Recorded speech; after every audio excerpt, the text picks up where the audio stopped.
but you don't ever leave, you never leave. Holes in his hands for the holes in my heart. Without his blood shed for me, I'd be stuck in the dark.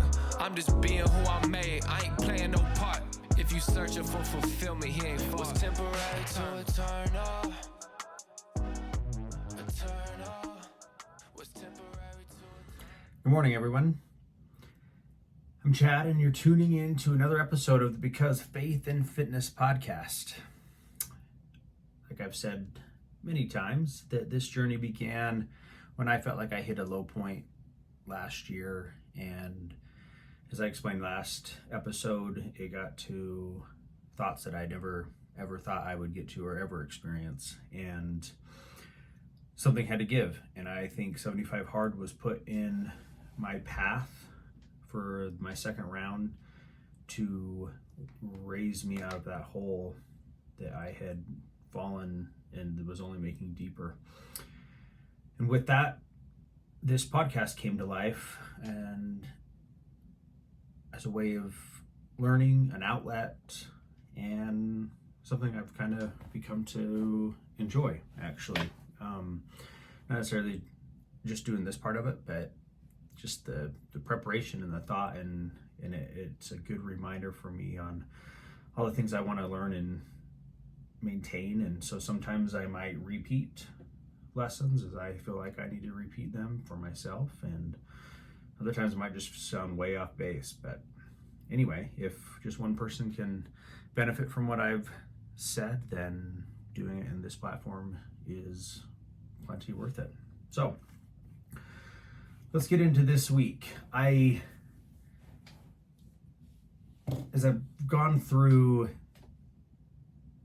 I've been in talk therapy for going on, I'd probably say a few months or so, and maybe a little longer than that, actually. And with that, I've just learned a few things about myself and why I do some things. And I think that there's actual quality benefits to some of the things I do. Maybe my reasons for doing them are just need some work. But I've talked about this before, but I'm very ritualistic in the things that I do. And when I'm not, I tend to find myself in that hole. And it was what I've learned, even through my most recent visit, is the more I have in my mind and the more I have going on and the more I am distracted, then the less time I have letting my mind go to the places that are filled with trauma and uncertainty and unknown and all the things that come up. So,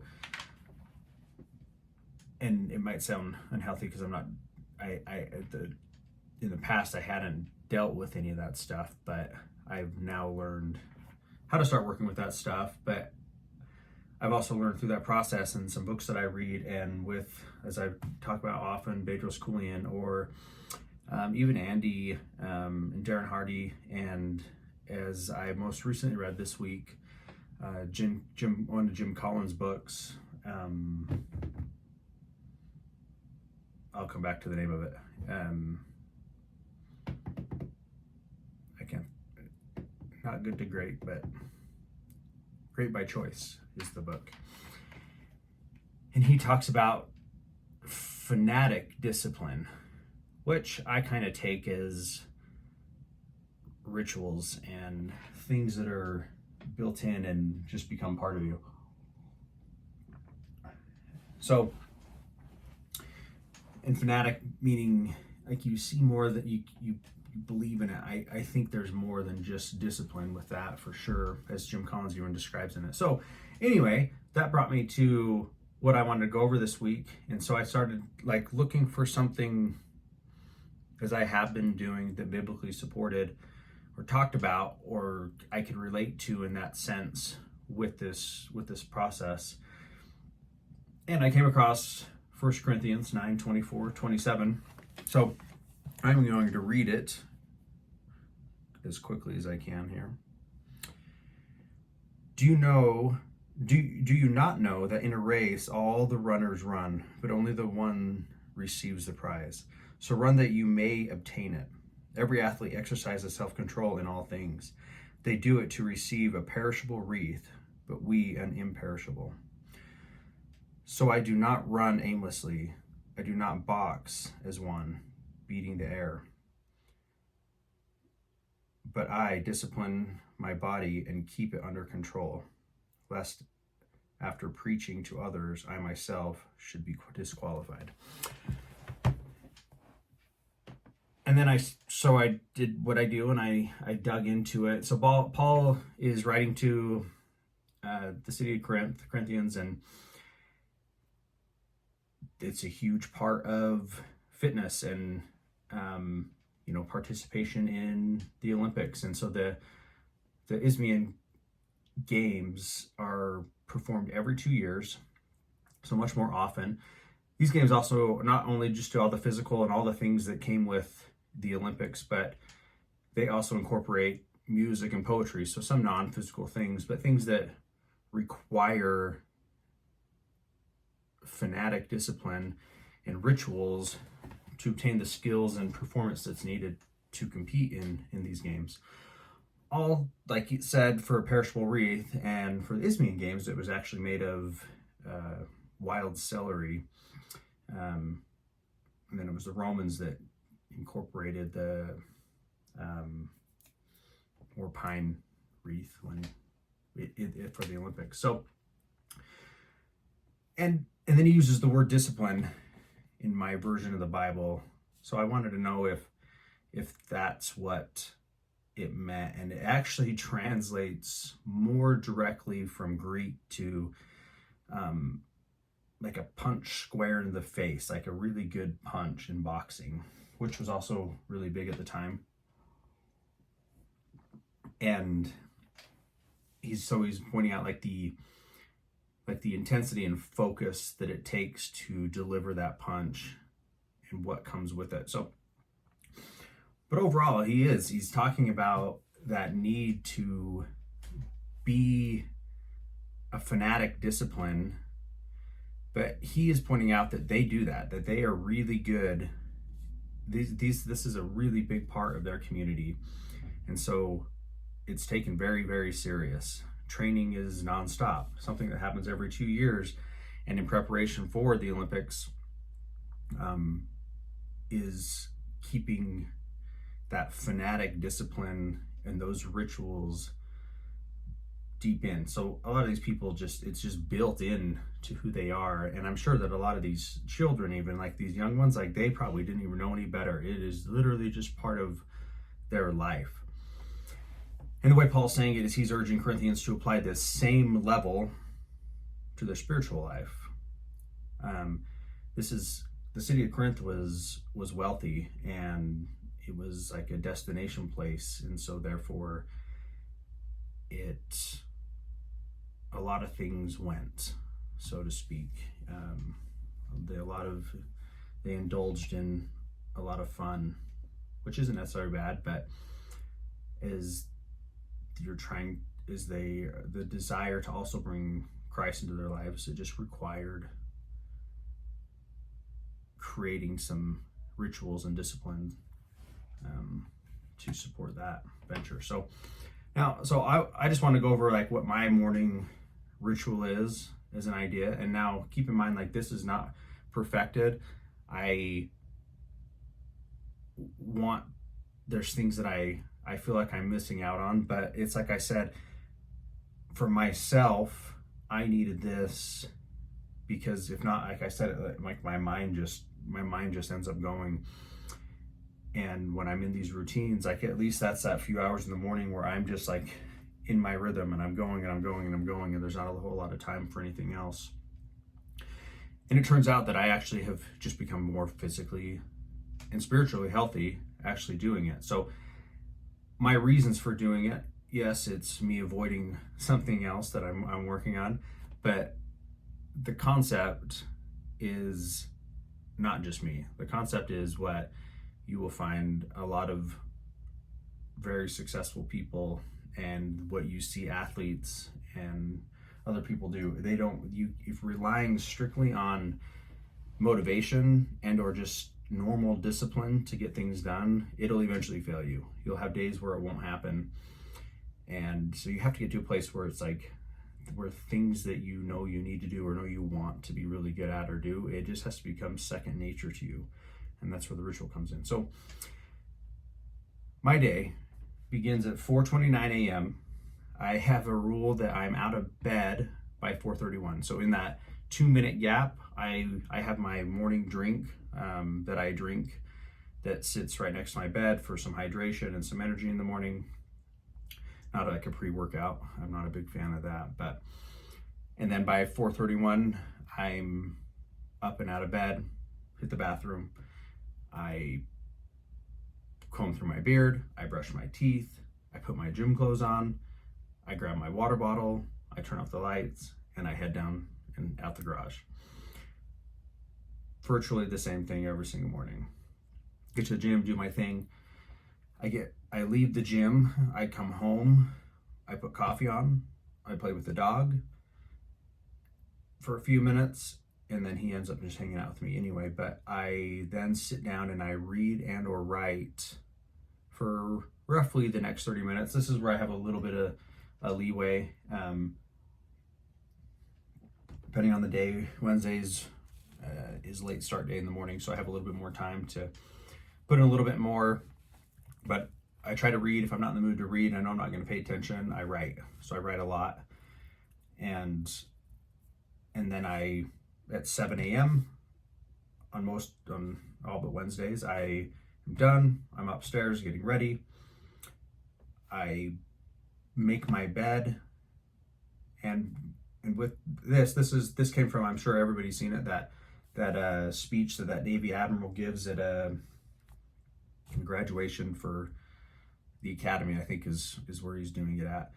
But he starts as that whole thing with making your bed in the morning, and that is, no matter what else happens that day, that you completed your first task of the day, something like that. So when I'm in a good place, I do that religiously. It's like second nature to me. I make my bed no matter what, and I tidy everything up, pick up dirty clothes, if I left anything sitting down, and just make sure everything's neat and organized. Then I head downstairs, I make my shake, I get my coffee mug ready and my vitamin drink ready that I'll drink later in the day. And by 7:35, we're out the door, no matter what. So that's my morning routine. And I actually started doing some meal prep. And because it's not part of my routine, I have forgotten my lunch most of the time. So that's where the discipline part comes in, and is into building that, is where you need that to build that ritual and that routine and that process to get there. And you use the motivation through that part, because you can force that and force that and force that for a bit, but you have to turn it into, as I think Jim Collins is applying, I think he's basically saying the same thing, that it becomes ritualistic, but a fanatic discipline, the way that Paul uses it in the Bible.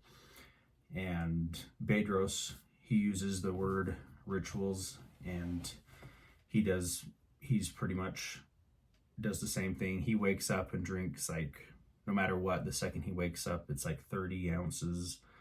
I think it's like 30 ounces of water, or 36 ounces of water, or something, like right off the bat, no matter what, for hydration. And because at night you are becoming very, very dehydrated with the air that you expel and the moisture that's in it, and your body replenishing, and in your deep sleep, when you're rejuvenating, you're just dehydrating. So you wake up super dehydrated. So the quickest way to wake up your brain and wake up your body is hydration. So water or something. My drink is hydrating with a little bit of extra vitamins and stuff in it that works for me. But drinking something first thing in the morning like that is, highly recommended. And then coffee right after.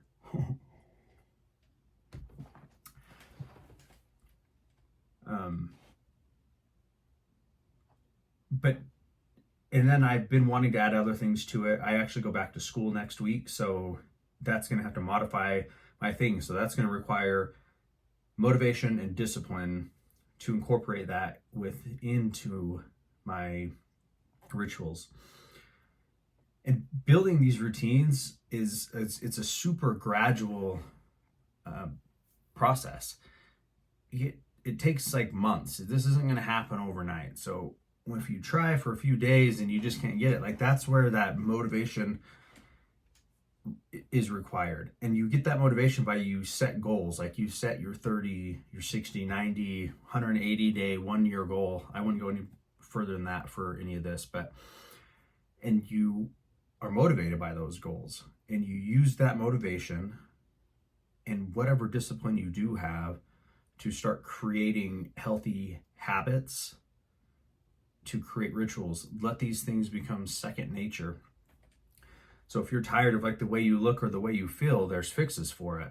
And I also have I'm happy to help with what those fixes should be and point you in the right direction too for what they should be. But it takes having a goal to know what you're working towards, and then it takes your motivation, your discipline to create a ritual. And as Paul talked about too, like he points out that they had their motivation and they already had the discipline and they had their fanatic discipline. So they were kind of starting in some respect the other way, but needing to create that other one, they could take that motivation because of what they wanted to get out of it to just create another ritual and that fanatic discipline in another area. Because I have it in some areas way better than I have it in others. But it takes time, and it is not quick, unfortunately. And the Bible kind of highlights strengths to this as I kind of went through and looked. Like Daniel, he's known to be a fanatic follower of Christ, and it gets to the point where he's reading dreams and he's doing these things and he has this big role, and then suddenly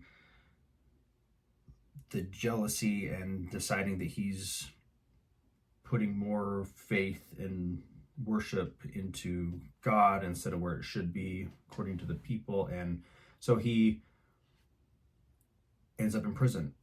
And he's created, and he did not care that it just became like second nature to him that he prayed 3 times a day. He just did it. It didn't matter. It didn't matter what he had going on or what he was doing. And so I think that it essentially just became